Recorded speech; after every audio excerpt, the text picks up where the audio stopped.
ध्यान 73वां अध्याय अथ नर्मदा पुराण 73वां अध्याय भाग द्वितीय। अनुसुईया ने कहा, मैं संसार में धन्य और पुण्यशालिनी हूँ। मैं सदा ही प्रशंसनीय और वंदनीय हूँ, क्योंकि मुझ पर ब्रह्मा विष्णु शंकर प्रसन्न हैं। यदि मुझ पर तीनों देव प्रसन्न हैं तो दया कर वे सदा ही इस तीर्थ में अपने सानिध्य से वर देने वाले हो। श्री रुद्र ने कहा, कल्याणशीले, तुमने जैसा चाहा है वैसा ही हो। एरंडी नाम से प्रसिद्ध प्रत्यक्ष वैष्णवी माया यहाँ स्थित है, जिसके दर्शन मात्र से मनुष्य के पापों का शमन नष्ट हो जाता है। चैत्र मास में दिन रात्रि में उपवास कर, एरंडी के संगम में स्नान कर मनुष्य ब्रह्म हत्या को दूर करता है। वहाँ रात्रि में जागरण करे, प्रातः ब्राह्मण को भोजन कराए, शास्त्रों के विधान से विधि पूर्वक पिंडदान करे, पुनः परिक्रमा कर सोना चांदी वस्त्र गाय और भूमि आदि का दान करे। वहाँ किया गया दान 1.25 करोड़ गुना फलदायक कहा गया है। ऐसा स्वयंभुव मनु ने कहा है। हे देवी, जो मनुष्य एरंडी नदी के पवित्र संगम में मृत्यु पाते हैं वे मनुष्य सहस्र युग पर्यंत रुद्रलोक में निवास करते हैं। जो इस तीर्थ में दिन रात्रि निवास कर वैदिक 11 नाम वाले अथवा 1 रुद्र वाले वैदिक रुद्रो मंत्रों से जप करता है वो उत्तम गति पाता है। विद्यार्थी विद्या पाता है, धन को चाहने वाला धन, पुत्रों को चाहने वाला पुत्र, मनुष्य सभी इष्ट मनोरथों को प्राप्त कर देता है। एरंडी और नर्मदा के संगम के निर्मल जल में स्नान कर मनुष्य महापापी होकर भी उत्तम गति पाते हैं। अनुसुईया ने कहा, मेरी भक्ति से यदि आप तीनों देव संतुष्ट हैं तो मेरी भक्ति के वशवर्ती होकर ब्रह्मा विष्णु महेश मेरे पुत्र हों। विष्णु ने कहा, पूज्य देव भी पुत्र भाव को प्राप्त होते हो, यह मैंने कभी नहीं सुना। हे कल्याणी, तुम्हें मैं देव तुल्य पराक्रम वाले, रूप वाले, गुणशाली, यज्ञ करने वाले, बहुश्रुत शास्त्र श्रवण वाले पुत्र को देता हूँ। अनुसुईया ने कहा, भक्तों के दुखों को हरने वाले देव जो मुझे इष्ट है और जिसकी मैंने प्रार्थना की है, आपको वही देना चाहिए। मेरी जैसी पुत्र कामना है उससे विपरीत करना उचित नहीं है। विष्णु ने कहा, पहले भृगु महर्षि के संवादवश उनकी वाणी का आदर कर मैंने गर्भवास किया है। हे शोभने, प्राचीन वृत्तांत का स्मरण करते हुए मैं बारंबार उसका चिंतन करता हूँ। यह विचार कर ब्रह्मा विष्णु और शंकर ये हम सब तुम्हारे योनिज पुत्र होंगे। ये सुंदर मुख वाली परम बुद्धिशालिनी देवगण योनिवास में गमन नहीं करते। देवी, संगम के सानिध्य से तुम लोगों को वर देने वाली एरंडी वैष्णवी माया के रूप में प्रत्यक्ष होगी। इस प्रकार के हे कुंती नंदन, नर्मदा के उत्तर तट पर तीनों देव स्थित हैं।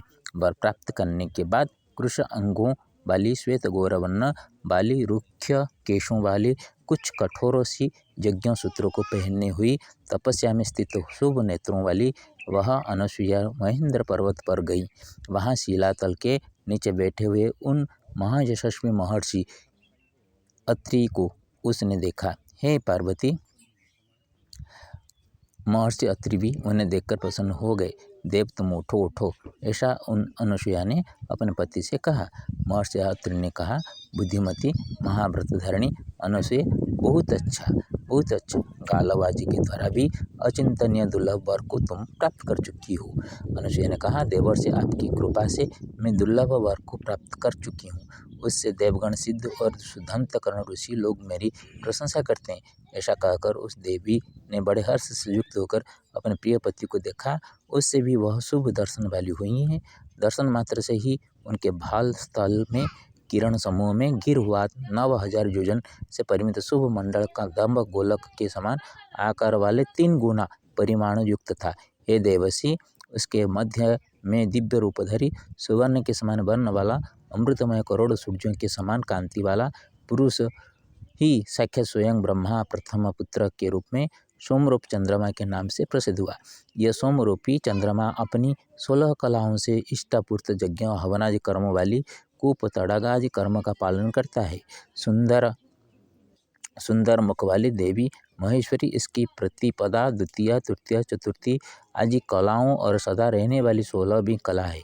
यह चंद्रमा अंडज, पिंडज, सर्प, पक्षी आदि, स्वेदज, कृमि, युका, लिख्या, दंश आदि उद्भिज, वृक्ष, गुल्म आदि पृथ्वी को फाड़कर ऊपर आने वाले तथा जरायुज, मनुष्य आदि 4 प्रकार वाले चराचरात्मक त्रिभुवन सहित संपूर्ण जगत को सूक्ष्म रूप वाला होकर तृप्त करता है। चंद्रमा ही अपनी किरणों से सब औषधियों में रस पोषण करता है, अतः वह ही संपूर्ण जगत को तृप्त करने वाला है। सभी चंद्रमा में स्थित हुए हवन की गई, दत्त दी गई वस्तु का उपभोग करते हैं। हे वरानने, जब चंद्रमा वनस्पतिगत होता है, चंद्रमा जब कला रहित होकर एक कला विशिष्ट होता है, तब वह वनस्पति सोमलतागत होता है। वह समय अमावस्या है, अतः अमावस्या तिथि में वृक्षों को छेदन आदि निषिद्ध है। सोमलता पूर्णिमा को पूर्ण वाली हो जाती है। कृष्ण पक्ष में क्रमशः वर्णहीन होकर अमावस्या में वह सर्वत्र पत्र रहित हो जाती है, अतः चंद्रमा की समस्त कलाएं क्षीण होती है। इससे वह सोमलता मात्र में आविष्ट रूप अर्थात क्षीण कला वाला रहता है। यह लता वनस्पतियों में प्रधान भी मानी जाती है। यज्ञ रसादि उसी से संपन्न होता है। बिना पुष्प व फल वाले वृक्षों को वनस्पति कहते हैं और पुष्प व फल वाले वृक्षों को वानस्पत्य कहते हैं।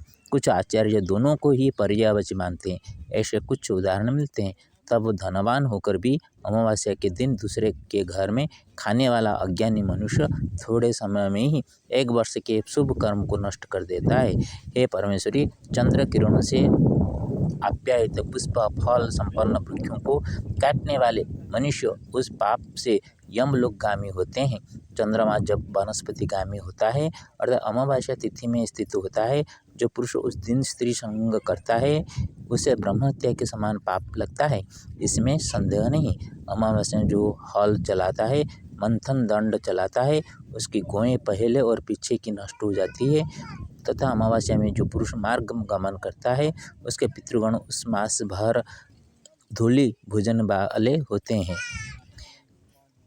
जो पुरुष अमावस्या में श्राद्ध कर्म करता है उसके पितर 1 वर्ष पर्यंत निश्चय ही तृप्त होते हैं। उस तिथि में जो पुरुष सुवर्ण चांदी वस्त्र आदि वस्तुएं उत्तम ब्राह्मणों को देता है, यदि भी वह सब मनुष्य निसंदेह लाख गुना फल पाता है।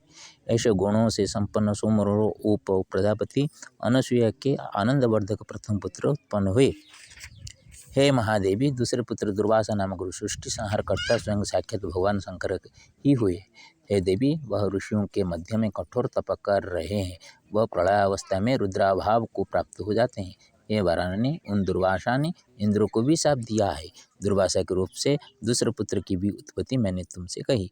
तीसरे पुत्र दत्तात्रेय के रूप से भगवान विष्णु हैं, जो जगत में व्यापक सबके स्वामी साक्षात जनार्दन ही प्रकट हुए हैं।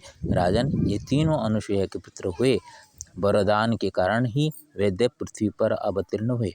नर्मदा के तट पर पुत्रों की प्राप्ति कराने वाला यह तीर्थ अनुसूया के द्वारा स्थापित हुआ है। यह सब पापों का अत्यंत क्षय करने वाला है। संप्रति मया रचितं संस्कृतेन 370 अध्यायः।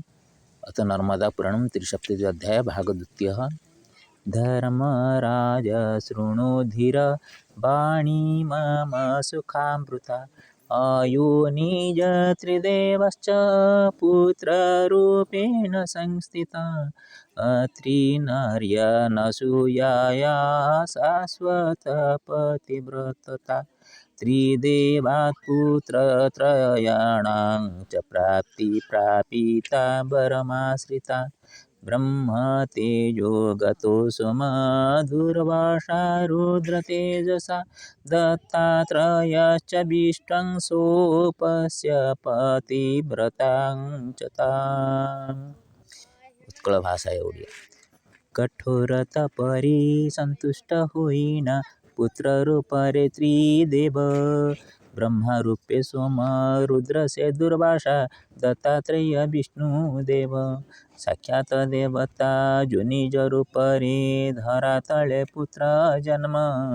नुहे माता धर्म अजो निज रूपे जन्मीभूतो पुत्र कर्म। नर्मदा उत्तर एरंडी नदीर संगम पुत्रदा पुण्य। पुत्र प्राप्ति काम्य पुराण हुआई दर्शने नर्मदा पुण्य। माला राम कुटी पाई संति एरंडी संगम गाथा। भाग भाग करी तेनी भाग मध्ये पुराण करीवा कथा। ओम नमो नर्मदेश्वराय। ओम बिच्छुआ नर्मदेश्वराय नमो नमः। बिच्छुआ नर्मदेश्वराय नमो नमः। ओम बिच्छुआ नर्मदेश्वराय नमो नमः।